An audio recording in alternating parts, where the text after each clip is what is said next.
Damihan niya, Mr. Maravillas, na trigger sa mga post mo ngayon sa Facebook. Talagang sinadya ko, mga kababayan. Hindi na ako dati nagpo-post sa aking page sa Facebook. But now, kailangan ko mag-post, mga kababayan, para mapag-usapan ng mga mamamayan ang tungkol sa aming profesyon na vlogging. At kami po, mga pro-government vloggers. Bakit kami pro-government? Mamaya ipapaliwanag natin, mga kababayan, pati yung mga post ko at pag-usapan natin. Pero kailangan i-update ko muna kayo, mga kababayan, sa mga kaganapan dito sa ating bansa. Lalo't yung ating Pangulong Bongbong Marcos ay lumarga na po, papuntang Berlin at Prague. Siyempre po, yung mga anti-government pentaking vloggers, siniraan na naman pong siniraan yung ating Pangulo.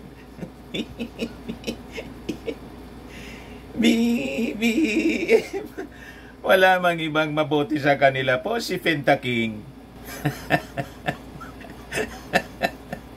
Diba? At saka si Pacquiao, yung ang kanilang mga patron, yung mga wanted.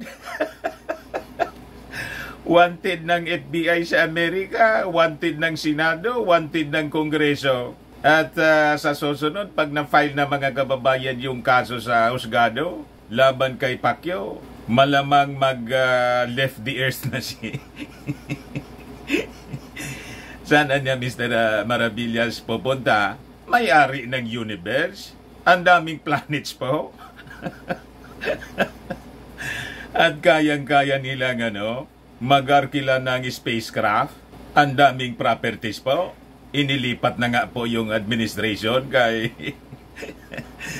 kay Maudix po. So, dumating na po doon sa Germany yung delegasyon ng ating Pangulong Bongbong Marcos. Pero niya, Mr. Maravillas, nag-send off si Inday. Opo, nakita ko po, kinamayan nga po ni Martin Romualdez. Pero nakita ko po, mga kababayan, yung coverage ng RTBM. May social distancing po si Inday kay Atty. Lisa. Social distancing talaga niya, Mr. Maravillas. Social distancing. Maintindihan man natin, mga kababayan, si Mrs. Lisa sa pinagagawa ng pamilya Duterte sa kanyang asawa, ang ating Pangulong Bongbong Marcos. May karapatan naman po siguro na masaktan yung tao. Tao lang po. Hindi man po plastic si Mrs. Marcos, si Lisa Marcos, para makipagmabutihan, mga kababayan. Hindi man siya politiko. Si Martin politiko, kaya pinolitika si pinolitika, mga kababayan, si Inday. Linapitan ni Martin, kinamayan. Ganon si Martin po. At kahit yung ating Pangulong Bongbong Marcos, maganda yung pakita kay Inday. Kahit masasama ang pinapakita niya at ng kanyang pamilya sa ating administrasyon. Di ba? But before ko, mga kababayan, ibigay sa inyo yung full story, click subscribe muna dito sa ating YouTube channel and hit the notification bell para lagi po kayong updated sa mga kaganapan dito sa ating bansa. Like and share na rin po ninyo ng ating video. At huwag na rin po ninyo na skip yung ating mga commercial ads para tuloy-tuloy lang ang pag-unlad ng Bagong Pilipinas. Sa mga naghanap po ng malinis and spacious fitness gym, punta lang po kayo sa aming Colossal Fitness Gym. We also offer Grab Car Rental with our brand new 2023 model ng Toyota Innova. We also accept booking for those who are planning to travel via PAL, Cebu Pacific, and other airline companies, local and international. And bills payment for Meralco Bills, PLDT, Alico Bills, etc. Kahit saan po kayo gusto mag-travel, pwede na kayo magpa-online booking dito po sa aming office. Pwede rin po kayo magpa-booking sa mga hotels. May Paymaya kami, may bayad center na rin po. Ang Colossal Fitness Gym is located at 3rd floor, Security Bank Building, Lanco Business Park, Legazpi City, Albay. For inquiries, look for Chilon Maravillas, contact number 0966-802-0949. Yan po yung aming Innova.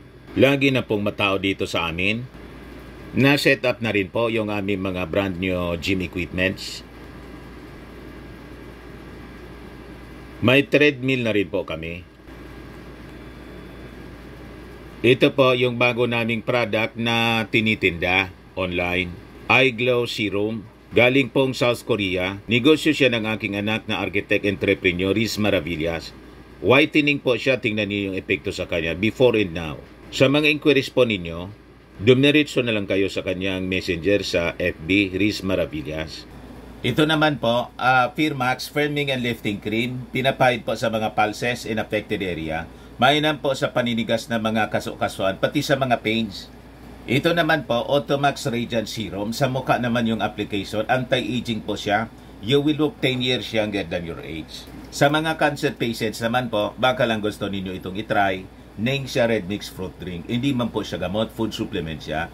Kaya lang, gawa siya mga kababayan sa goji berry. Yung goji berry may anti-cancer properties. O yung mga inquiries ninyo, dumiretso na lang kayo sa aming messenger sa Facebook para masagot namin agad. Ayos pa? Ayos na ayos anya Mr. Maravillas. Ang dami na anyang nainggit sa inyo.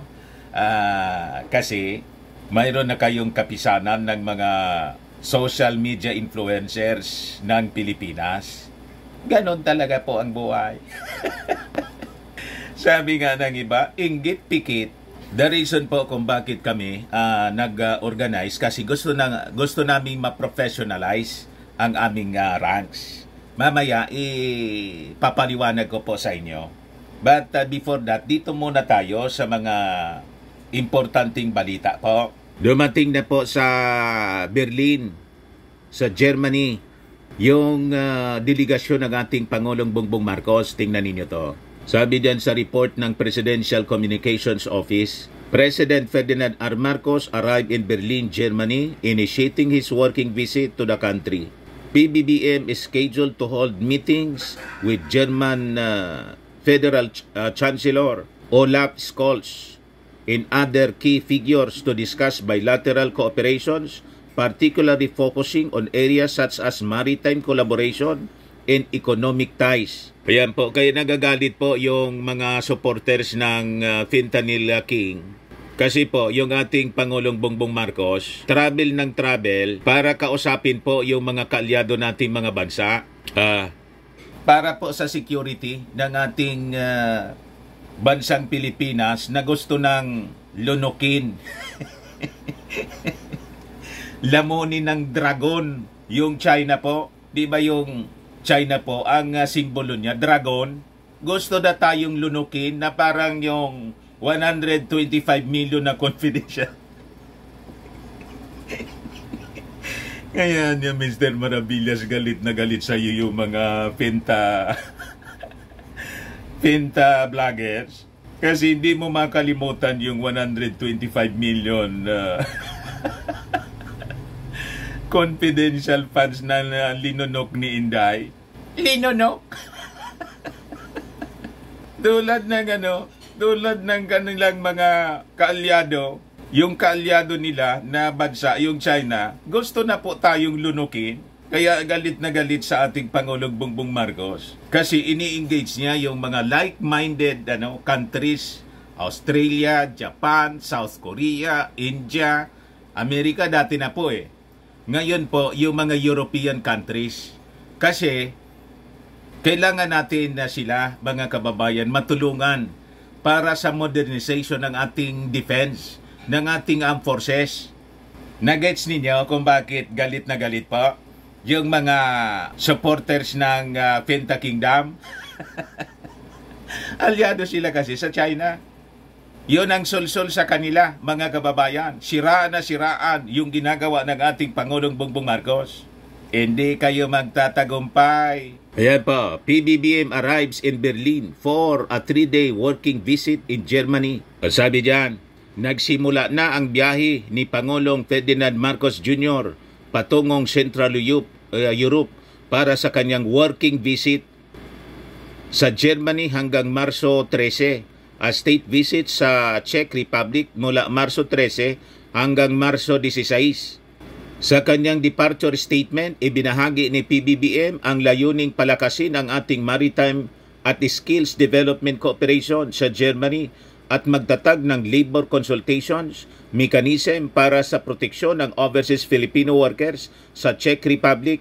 Inanunsyo rin ng Pangulo ang kanyang pakikipagkita sa ating mga kababayan sa dalawang bansa. Ayan po yung napakasipag na ating Pangulo na sinisiraan po ng mga taga Fenta Kingdom. Pero po tingnan ninyo ang trato ng ating Pangulo sa taga Fenta Kingdom. Hindi nagbabago po yung trato ng ating Pangulo sa anak ng Fenta King. Kita ninyo, napakabusilak ng kalooban ng ating Pangulong Bongbong Marcos. Pati ng kanyang pinsan na si Martin Romualdez. Isnapi salot po. Pero si Mrs. Lisa Marcos po, inisnab si Inday. Hindi lumapit kay Inday. Ipakita ko yung video. May social distancing po. Sabi ko nga po, hindi man natin masisisi si Mrs. Marcos. Ikaw man po, siraan yung iyong minamahal, yung ating Pangulong Bongbong Marcos, tinawag na bangag.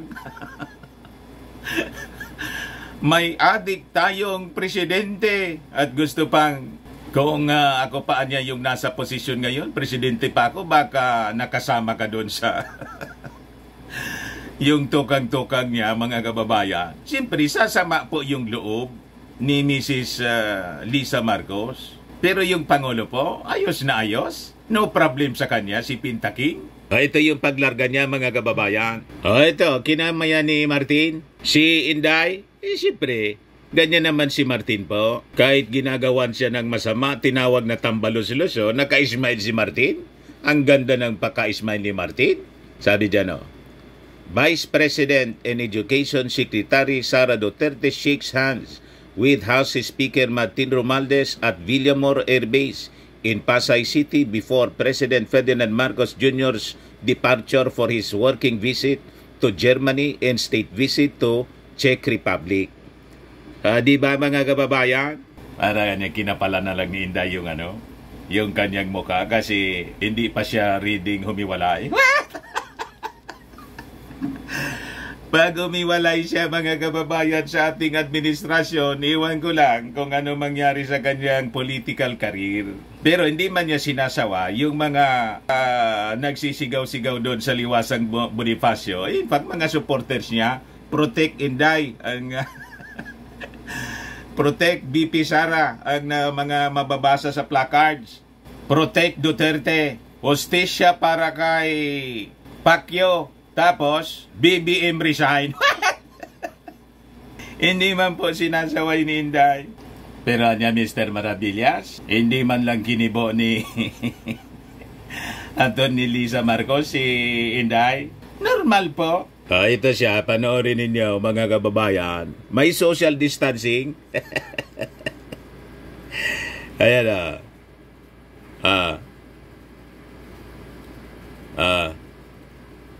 ayun!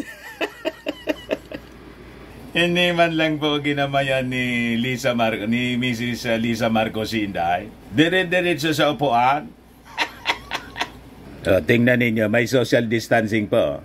Ito si Mrs. Lisa Marcos, ito si Inday, ito si Martin. Tensyonado po. After ng speech ng ating Pangulong Bongbong Marcos, biglang tayo si Inday, mga kababayan, dire-diretso palabas. Tingnan ninyo ito, mga kababayan, na video. Biglang tapos na yung speech ng ating Pangulo. Tingnan ninyo. Ayan, tayuan. Mga kababayan. Ayan. Si Mrs. Marcos, Lisa Marcos, dumistansya na. O, yun na si Inday, Yun na si Inday,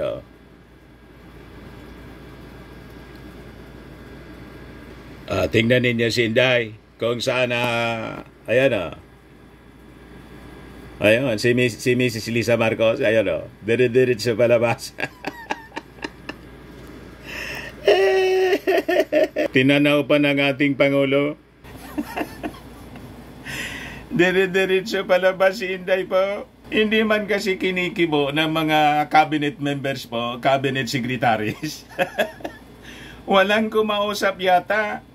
Yan po. O, tingnan ninyo ito rito mga kababayan. Ayan, palabas na yung ating first couple. O, tingnan ninyo kung paano umiwas. Ayan o. Ayan. Malapit na. Siyempre, hihiwalay mo na yung first lady po. Kasi may ceremony. That is part of the protocol. Normal po siya, mga kababayan. Nahihiwalay para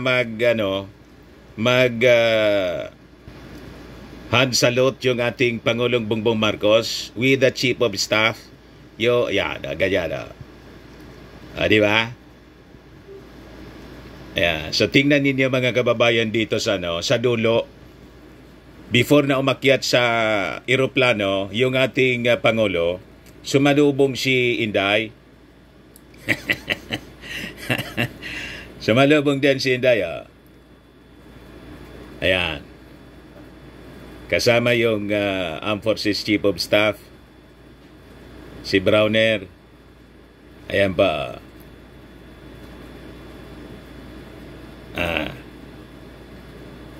Dito ninyo makikita kung paano mga kababayan. Pero yung ating Pangulong Bongbong, binati po si Inday, nag-usap pa. Yung dating pagtrato, mainit na pagtrato during the campaign. Parehas din po yung pagtrato ng ating Pangulong Bongbong Marcos. Ayan o. Dito na siya. Yan. Si Executive Secretary katabi niya. Ayan si Inday pa di ba? May biso-biso pa nga yung dalawa Ayun. Ewan ko kung ano yung sinasabi diyan. Hindi man isinulat. Sila lang yung nakakaalam siyempre. Wala mang reporter diyan. Yan May pa-tapik-tapik pa yung ating Pangulong Bongbong. Ayan. Di ba? Oo, anya, oo. Hindi anya ako titikover. Ayan po si Lisa. So, ulitin natin mga kababayan itong portion na to ng video. Makikita ninyo kung paano umiwas po si Atty. Lisa Marcos kay Inday. Umakyat ng bigla. Paakyat sa umakyat ng bigla sa sa aeroplano. Ayan Makikita ninyo rito po. Ayan. Hintay mo na. Kamay-kamay, beso-beso. Ayan. Usap-usap muna. Ayan si Mrs. Lisa Marcos. Bigla ka. Ayan, tignan. Ayan. Akyat na niya ako. Di ba? Mga kababayan. Pero yung ating Pangulo, talagang napakabait ng ating Pangulo. Ayan na, inintay na niya sa hagdan ng eroplano. Si President Bongbong Marcos. You see? Ayan ba?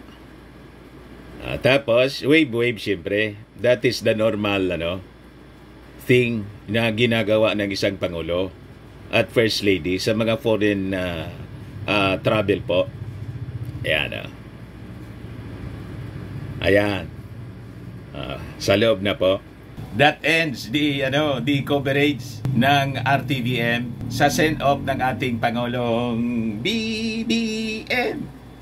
So sabi nga natin, hindi natin masisisi kung umiiwas na lang ang First Lady sa Vice Presidente po. Kasi despite ng mga magagandang ginawa ng ating first couple, magandang pagtrato sa kanya. Di ba laging magkatabi sila no mga previous foreign trips? Naglalambingan pa nga sila na dalawa, si Mrs. Lisa Marcos at saka si Inday Sara. Pero nang tumindi yung paninira po ni Finta King, yung tatay niya, na hindi man lang niya sinasaway po, normal, nasaktan po si Mrs. Lisa Marcos. Kaya hindi natin mabiblame kung bakit siya, mga kababayan, ganon siya mag-behave. Tao lang po na nasasaktan at hindi siya plastic, hindi man siya politiko. Tama pa? Kaya sabi ng mga nag-react dito po, tama lang yan ginawa ni First Lady sa kanya. Kawawa si Inday ninyo, protect Sara. Sabi ni D1087, PBBM just wasting his time talking on a worthless DepEd Secretary and BP. Kay First Lady kaming lahat, sabi ni Maria Roque. Sabi ni Edel Toto Balduesa, can't blame her, referring to First Lady Lisa Marcos. Sabi ni PBBM loyalist, professional lang talaga si President Bongbong Marcos. Hindi pwede kasi daanin sa isnaban. Pero si First Lady, okay lang yan. Hindi naman siya yung presidente. Sabi ni Kaloy Rose TV, tunay, agree ako dyan, Kaloy. Sabi ni Evelyn Sainab, sana gawin din yan ni First Lady kay Amy Dota. Nadamay si Amy Marcos. Edslin, sana man lang kasi mag-release siya ng statement protecting, defending PBBM. Sabi ni Charlene Toledo, below the belt na katarantaduhan ginagawa ni Sara at ng kampo niya laban sa Pangulo. Sabi ni Larry Liego, bakit palagi wala ang asawa ni Inday? Di niya kasama? Yun nga hindi ko napansin. Never nga pala na nag-attend o nakita natin kasama ni Inday yung kanyang asawa. Bakit kaya po? Di ba? Nakapagtataka mga kababayan talaga. But anyway, dito na po tayo sa sunod na topic natin kasi sabay-sabay na umatake po sa Facebook timeline ko yung mga supporters po ni Finta King. Bagita niya, Mr. Maravillas. Nag-post po ako kasi tungkol sa vlogging.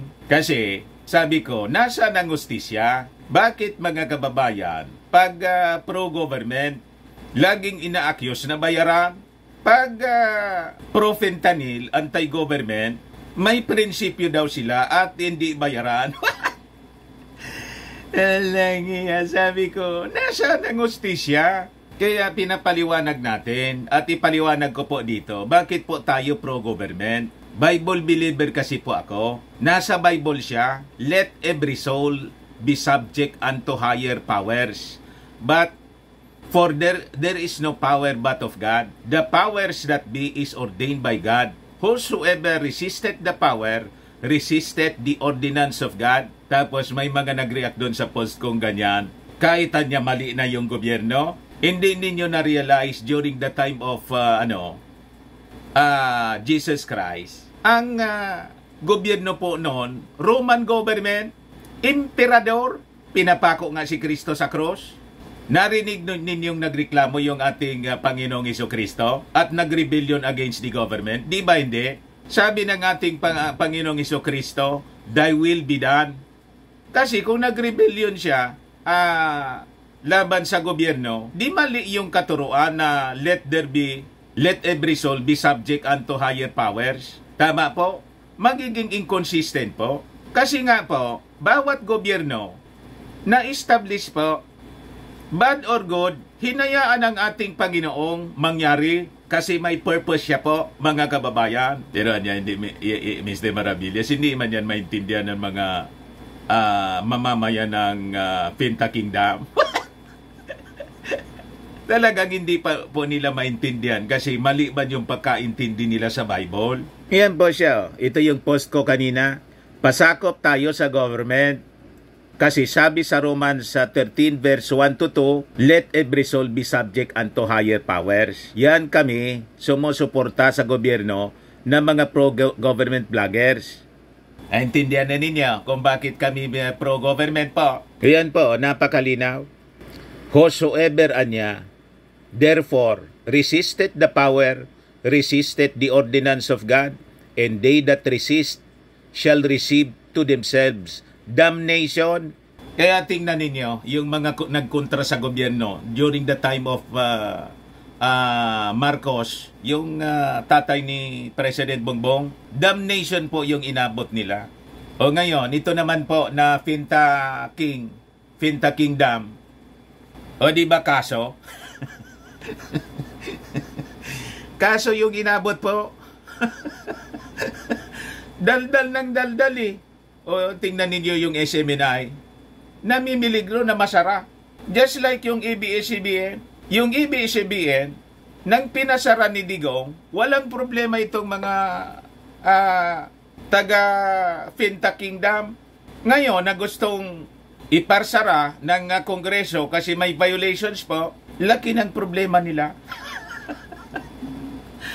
Inconsistent mga kababayan sila sa kanilang mga paninindigan. Kaya kung konti lang yung maniwala sa inyo, double standard of justice kayo. Pag kayo yung nagpasara ng istasyon, okay sa inyo. Ngayon na pinapasara yung kaalyado ninyo because of violations, pagsikil na ng freedom of the press and of expression. O diba? Pagkatapos yung mga pro-government vloggers, ina-accuse ninyong bayaran. Kayo, ano kayo? Hindi kayo bayad.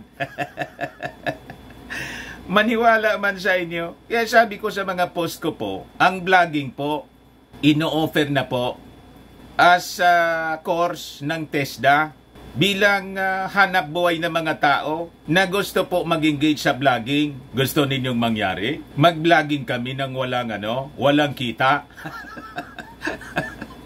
Paano man mabubuhay niyan yung mga vloggers? Kaya sabi ko, we should be treated like the mainstream media. I must know kasi galing po ako sa mainstream media. Ang mainstream media po, tumatanggap ng bayad ng mga political ads. Ang tawag niyan, political advertisement. And it is allowed by COMELEC. Ganon din po sa social media para dinagdagan po ng social. Media pa rin yan. So it is also allowed by COMELEC. And in fact, inire-report siya as political expenses ng mga kandidato during previous elections. Naintindihan ninyo mga taga Finta Kingdom? Di itanong ninyo sa mga vloggers ninyo kung hindi tumanggap ng mga bayad yan. Mabuhay yan na hindi tumanggap ng mga bayad. Kaya kami po sa aming hanay, gusto naming erase siya yung profession namin as vloggers. Kailangan po na erase natin yung standard sa pamamagitan ng pag-professionalize. Kaya sabi ko sa aking mga post po, kailangan po na isa-ilalim yung mga political vloggers at least, political vloggers kasi maraming ori ng vloggers. May mga food vloggers, may kung ano-ano for entertainment lang. Pero yung mga political vloggers, dapat isa-ilalim po sila sa basic training sa journalism. Tingnan ninyo po, yung mga walang kaalam-alam po na background sa journalism po, tingnan ninyo kung mag-behave po at magsalita sa kanilang mga vlogs. Di ba ang babastos po? Mura rito, mura doon. Bawal po yun. Sa amin sa mainstream media, bawal yan. May KBP rules mga kababayan, code of ethics na dapat sinusunod po. Yun ang gusto nating mabago dito sa ating mga vloggers. Kaya po kami nag-organize ng kapisanan ng mga social media vloggers, social media influencers ng Pilipinas para ma-professionalize yung ating hanay at gawin pong profession ang vlogging just like other profession, teachers, lawyers, doctors. Kaya sabi ko sa post ko, doctors, lawyers, teachers, OFWs, etc., all paid for their service or work. Vloggers, gusto nyo, wala bayad, masama, nasaan ang hustisya? Di ba? Yun ang tanong natin. Bakit pag pumunta ka sa doktor, pumunta ka sa abogado, kinukuha mo yung kanilang serbisyo, legal sa kanila na tumanggap ng legal fees, professional fee. Bakit sa mainstream media, pwede silang magbenta ng kanilang airtime And in fact, ang tawag diyan sa amin, sa mainstream media, media buyer. May mga agencies, yung mga politiko, pagkatapos kinukuha yung rate ng mga istasyon ng radyo at telebisyon. Pati sa mga dyaryo, magkano yung rate ng political ads. Tapos sa kanila legal, sa amin masama ang tingin ng publiko. Bakit ganon? Nasaan ang hustisya? Tama po? Yung vlogging po is an emerging profession. Extension ng mainstream media. Kasi we have this modern technology. Kaya sabi ko po dito sa aking mga post na nagpa-trigger ng kung ano-anong reaksyon sa publiko. Siguro hindi man nila maintindihan kung ano yung trabaho ng media. Sabi ko dito, mainstream media have paid political ads, news and interviews. Wala kayong problema. Pag vloggers, masama. Nasaan ang hustisya? Alam ba ninyo? Ako po, close to 40 years ako na nagtrabaho sa mainstream media before akong naging vlogger. Because of Facebook, because of YouTube. Alam ba ninyo na during election season, lahat ng interviews, lahat ng news, political news, lahat yon may bayad. May rate po yon, ang tawag namin dyan, media values. Sa mga giant stations po sa Manila, by the million siya. Alam ba ninyo ang isang political ad sa Manila, sa mga giant TV stations, hindi na ako mag-mention. Alam ninyo yung rate na alam ko noon, mga several years ago, 1.5 million per 30 seconder political ad. 30 seconds lang na makikita ninyo. Kung times 10 na nakikita ninyo na ina-advertise yung politiko, magkano yon? Di times 10 po, 1.5 million times 10. Kung 45 days or 90 days yung takbo ng komersyal, di imumultiply po ninyo ng 90 days. Ganon kalaking revenues, political revenues ang hinahakot ng mainstream media. Kaya ang yayaman nila, masama yon? Hindi masama. Parte yon sa kanilang negosyo. Pagkatapos yung mga vloggers, minamasama ninyo na maghanap buhay ng ganon. Nasaan ang hustisya po? We should be treated like the mainstream media, like artists, mga kababayan. As they render service to the politicians, yung mga artista na kumakanta during political campaign, libre yon? Hindi po yung libre. May bayad po, may budget kasi they are rendering their service in their talents. Doon sa mga doon sa mga politiko. Naintindihan po ninyo? So this is our craft, this is our skills, this is our business, and this business is legal. So ano kayo ngayon, mga bashers? Wala kasi kayong pagkaintindi sa aming craft, sa aming profesyon. Kaya ganun kayo mag-isip.